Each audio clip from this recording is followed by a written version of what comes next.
अस्सलाम वालेकुम। तो कैसे आप सब लोग, welcome to my YouTube channel और आप देखते हैं फैक्ट मोटिवेटर। जैसा कि मैंने लास्ट वीडियो में आपको ऑस्ट्रेलिया के बारे में बताया था कि आखिर ऑस्ट्रेलिया में पॉपुलेशन की कमी क्यों है। अगर आप वो वीडियो देखना चाहते हैं तो उस वीडियो का जो लिंक है मैं आपको डिस्क्रिप्शन में दे दूंगा और आपको इधर ऊपर स्क्रीन पर राइट साइड पर भी शो हो जाएगा, आप इधर क्लिक करके भी वो वीडियो देख सकते हैं। आज का टॉपिक मेरा इससे थोड़ा डिफरेंट है। आज हम स्ट्रेट ऑफ हार्मूज की बात करने जा रहे हैं, यानी कि एक ऐसा समुद्री रास्ता है जो कि दो जमीनों के दरमियान से गुजरता है। आज हम इसकी भी डिटेल में बात करते हैं। आप इस वीडियो को लाइक कर दीजिएगा और चैनल को सब्सक्राइब कर दीजिएगा। इंट्रो रोल करते हैं।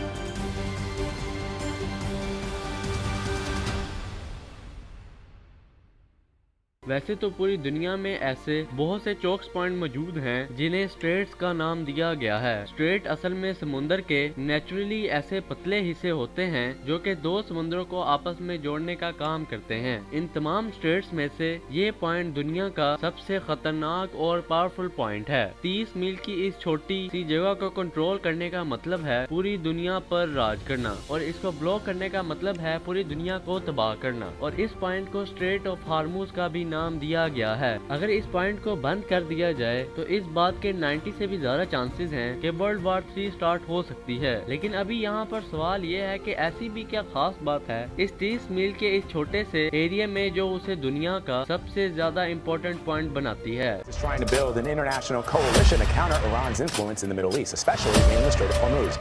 The White House says it wants to protect oil tankers and shipping routes in the region.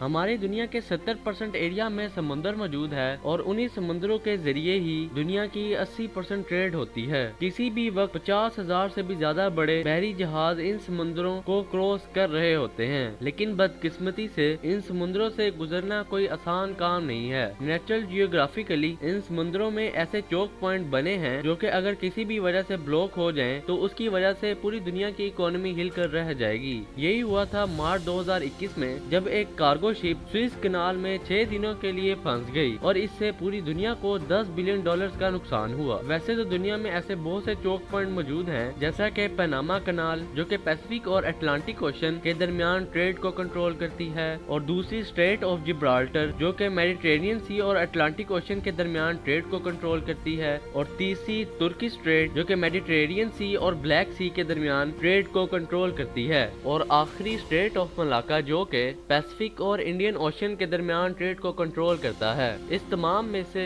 कोई भी पॉइंट इतना डेंजरस नहीं है जितना कि स्ट्रेट ऑफ हार्मूज है। दरअसल गल्फ ऑफ पर्शिया और गल्फ ऑफ ओमान को कंट्रोल करने का ये अकेला रास्ता है और यहीं से सारे समुद्री जहाज निकलकर पूरी दुनिया में जाते हैं। अब पर्शियन गल्फ एक बहुत ही इम्पोर्टेंट जगह है क्योंकि 8 कंट्रीज अपनी कोस्ट लाइन इसी के साथ शेयर करते हैं, जिसमें ईरान, इराक, कुवैत, सऊदी अरब, बहरीन, कतर, यूएई और ओमान शामिल हैं। इनमें से 4 कंट्रीज के लिए बाकी दुनिया से कनेक्ट करने का वाहिद जरिया सिर्फ यही एक स्ट्रेट ऑफ हार्मूज है। अब इधर मिडिल ईस्ट के बारे में आप थोड़ा सा भी जानते हैं तो आपको ये पता होगा कि मिडिल ईस्ट की पहचान उसका तेल है। ये तेल आज भी हमारी दुनिया का सबसे बड़ा एनर्जी सोर्स है। ट्रांसपोर्ट जैसे कि गाड़ियाँ, ट्रेन, एरोप्लेन या फिर बिजली बनाने वाले पावर प्लांट, इन तमाम सेक्टर्स में से 70% ऑयल इस्तेमाल होता है। अब ऑयल का मसला ये है कि दुनिया में ये बहुत कम जगहों पर पाया जाता है। इस सर्कल में मौजूद तमाम 8 कंट्रीज, इनके पास पूरी दुनिया के 50% से भी ज्यादा ऑयल रिजर्व मौजूद हैं। अभी भी बात खत्म नहीं हुई, बल्कि पूरी दुनिया के 40% नेचुरल गैस के रिजर्व्स भी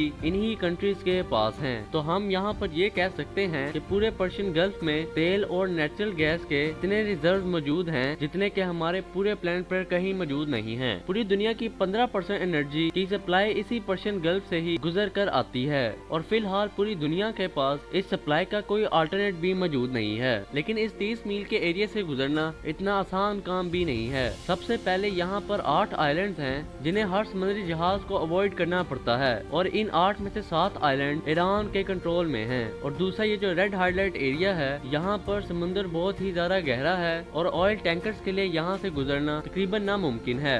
इतनी मुश्किलात के बावजूद ऑयल पूरे ईस्ट एशिया की तरफ जाता है, जिनमें से 76% तो सिर्फ इन 4 कंट्रीज के पास जाता जाता है, जिनमें पहले नंबर पर चाइना दुनिया में सबसे ज्यादा पेट्रोलियम इंपोर्ट करने वाला मुल्क भी है। चाइना की टोटल पेट्रोलियम का तकरीबन 45% सिर्फ इसी स्ट्रेट ऑफ हार्मोन्स की मदद से गुजर कर आता है। जापान दुनिया की तीसरी सबसे बड़ी इकोनॉमी है, जिसे अपनी 100% एनर्जी बाहर से इंपोर्ट करनी पड़ती है और उस 100 में से 80% सिर्फ इसी 30 मील के चौक पॉइंट से गुजर कर आती है। इंडिया भी अपना 70% ऑयल और 50% गैस इन्हीं गल्फ कंट्री से ही इंपोर्ट करता है। इसी तरह दुनिया की 10वीं बड़ी इकोनॉमी साउथ कोरिया, वो भी अपना 70% ऑयल इसी 30 मील के एरिया से गुजर कर ही इंपोर्ट करती है। तो अगर ये 30 मील की छोटी सी जगह किसी भी वजह से लंबे अरसे के लिए ब्लॉक हो जाए तो दुनिया की दूसरी, तीसरी, छठी और 10वीं इकोनॉमी बिल्कुल कोलैप्स कर जाएंगी और इसी के साथ साथ पर्शियन गल्फ इन कंट्री का सोर्स ऑफ रेवेन्यू भी खत्म हो जाएगा और इसका रिजल्ट पूरी दुनिया में एक इकोनॉमिक क्राइसिस की सूरत में निकलेगा। यही वजह है कि इस पॉइंट को दुनिया का सबसे खतरनाक पॉइंट माना जाता है। दुनिया की सारी सुपर पावर्स की इस पॉइंट पर कड़ी नजर होती है। अमेरिका ने भी इसीलिए यूएई, ओमान, इराक, सऊदी अरब और बहरीन इन सब में अपनी दर्जनों मिलिट्री बेसिस बनाई हुई हैं ताकि ईरान पर नजर रख के ऑयल की स्मूथ सप्लाई को